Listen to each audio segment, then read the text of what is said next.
Hello everyone. इस video में हम कुछ डेफिनेशंस के बारे में देखेंगे।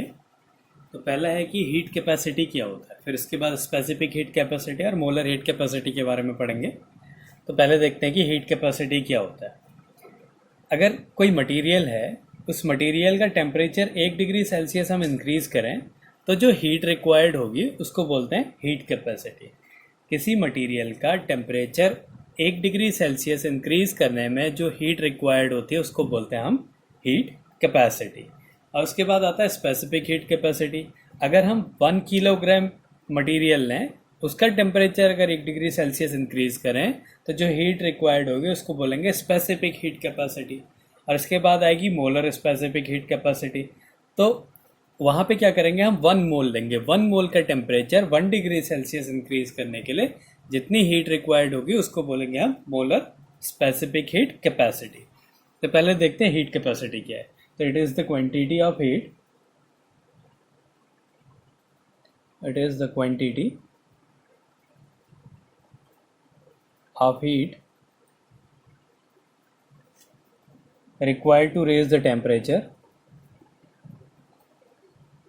required to raise the temperature by 1 degree Celsius. 1 degree Celsius temperature increase करने में जो हीट रिक्वायर्ड होगी उसको बोलते हैं हीट कैपेसिटी। इसको एच से रिप्रेजेंट करते हैं। एच इक्वल्स टू कोई मास है इंटू एस, और ये एस जो होता है ये स्पेसिफिक हीट होती है, स्पेसिफिक हीट। तो इसकी एसआई यूनिट जो होती है वो होती है जूल पर केल्विन। एसआई यूनिट जूल पर केल्विन। तो ये हो गया हीट कैपेसिटी। इसके बाद आता है specific heat capacity. Specific heat capacity अभी जो था, हम कोई भी मटेरियल ले रहे थे, उसका टेम्परेचर, पूरे मटेरियल का टेम्परेचर हमने 1 डिग्री सेल्सियस इंक्रीज करना है। अब हम क्या करेंगे कि फिक्स मास लेंगे। 1 किलोग्राम हमने मास लिया, उसका टेम्परेचर 1 डिग्री सेल्सियस इंक्रीज करेंगे और जो हीट रिक्वायर्ड होगी उसको बोलते हैं specific heat capacity. Specific heat capacity of a material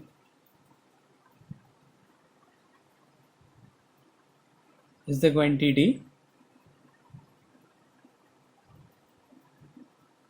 of heat required to raise the temperature, required to raise the temperature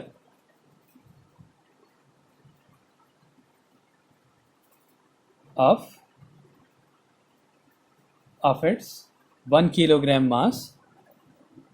ये फिक्स कर दिया। यहाँ पे क्या था, कोई भी मटेरियल ले सकते थे, यहाँ पे हमने फिक्स मास लेना 1 kilogram mass by 1 degree Celsius. तो 1 किलोग्राम मास का टेम्परेचर 1 डिग्री सेल्सियस इंक्रीज करने में जो एनर्जी रिक्वायर्ड होती है उसको बोलते हैं स्पेसिफिक हीट कैपेसिटी। इसकी जो एसआई यूनिट है ये है जूल पर किलोग्राम केल्विन। मास फिक्स कर दिया 1 किलोग्राम, तो ये हो गया जूल पर किलोग्राम केल्विन। इसके बाद आता है molar specific heat capacity. Molar specific heat capacity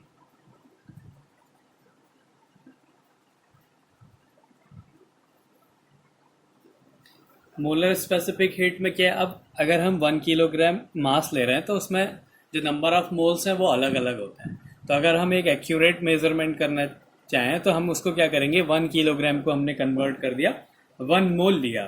तो 1 मोल का टेम्परेचर 1 डिग्री सेल्सियस इंक्रीज करने में जो हीट रिक्वायर्ड होगी उसको बोलेंगे molar specific heat capacity.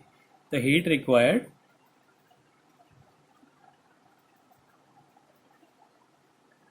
to raise the temperature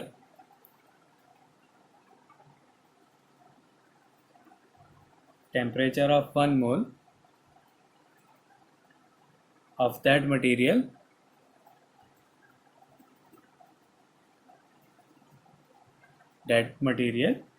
by 1 degree Celsius।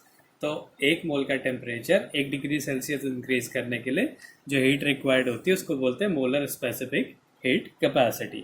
ये 2 टाइप की होती है, it is of 2 types.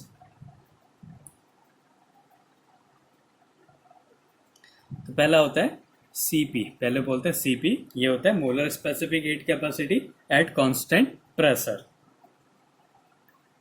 Molar specific heat capacity at constant pressure.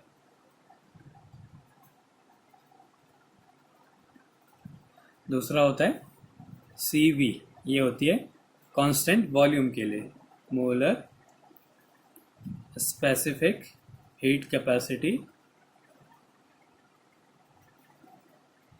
At constant volume.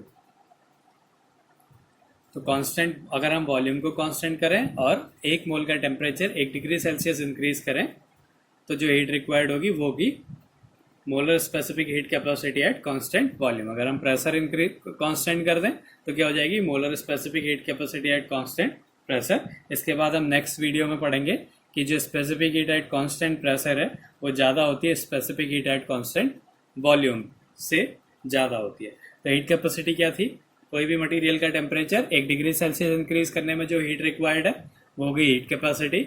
अगर वहाँ पे मास को फिक्स कर दिया, 1 किलोग्राम लिया, तो उसका टेम्परेचर 1 डिग्री सेल्सियस इंक्रीज करें तो हीट रिक्वायर्ड जो होगी वो स्पेसिफिक हीट कैपेसिटी होगी।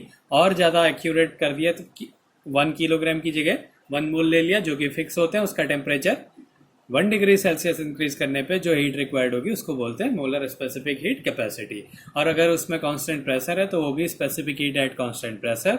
अगर वहाँ पे कांस्टेंट वॉल्यूम है तो वहाँ पे क्या हो गया, specific heat capacity at constant volume.